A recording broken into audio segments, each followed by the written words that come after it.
ভারতীয় কর্তৃপক্ষের বিরুদ্ধে জাতিগত বাঙালি মুসলমানদের কোনো আইনি প্রক্রিয়া ছাড়াই বাংলাদেশ সীমান্তে জোরপূর্বক পুশব্যাক করার অভিযোগ তুলে গভীর উদ্বেগ প্রকাশ করেছে HRW বা আন্তর্জাতিক মানবাধিকার সংস্থা হিউম্যান রাইটস ওয়াচ। HRW অভিযোগ করেছে ভারতের পশ্চিমবঙ্গের বিজেপি সরকার বেআইনিভাবে প্রায় ৫,০০০ মুসলমানকে বাংলাদেশে পুশব্যাক বা জোরপূর্বক ফেরত পাঠিয়েছে।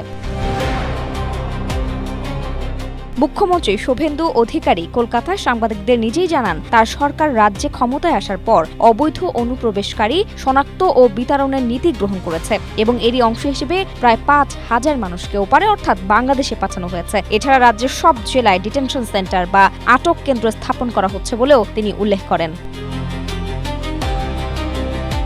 HRW এর প্রতিবেদনে বলা হয়, যথাযথ আইনি প্রক্রিয়া অনুসরণ না করে এবং নাগরিকত্ব যাচাই না করেই এই পুশব্যাক করা হচ্ছে। এর ফলে পশ্চিমবঙ্গের সাধারণ মুসলিমদের মধ্যে তীব্র আতঙ্ক তৈরি হয়েছে যে তাদেরও বাংলাদেশি তকমা দিয়ে পুশব্যাক করা হতে পারে।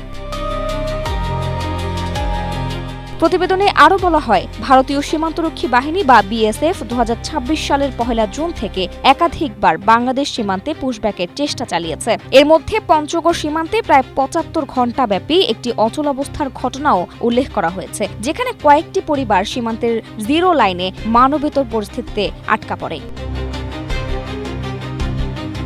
হিউম্যান রাইটস ওয়াচ অভিযোগ করছে, অনেকের নাম ভোটার তালিকা থেকে বাদ দেওয়া হচ্ছে এবং তাদের নিজেদের অবস্থান ব্যাখ্যা বা আইনি প্রতিকার পাওয়ার সুযোগ পর্যন্ত দেওয়া হচ্ছে না। সংস্থাটির মতে, এ ধরনের কার্যক্রম আন্তর্জাতিক মানবাধিকার আইনের পরিপন্থী।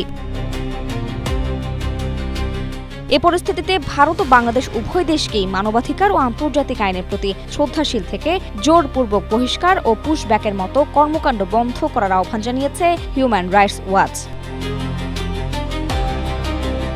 আফরোজা দিবা, এশিয়া পোস্ট।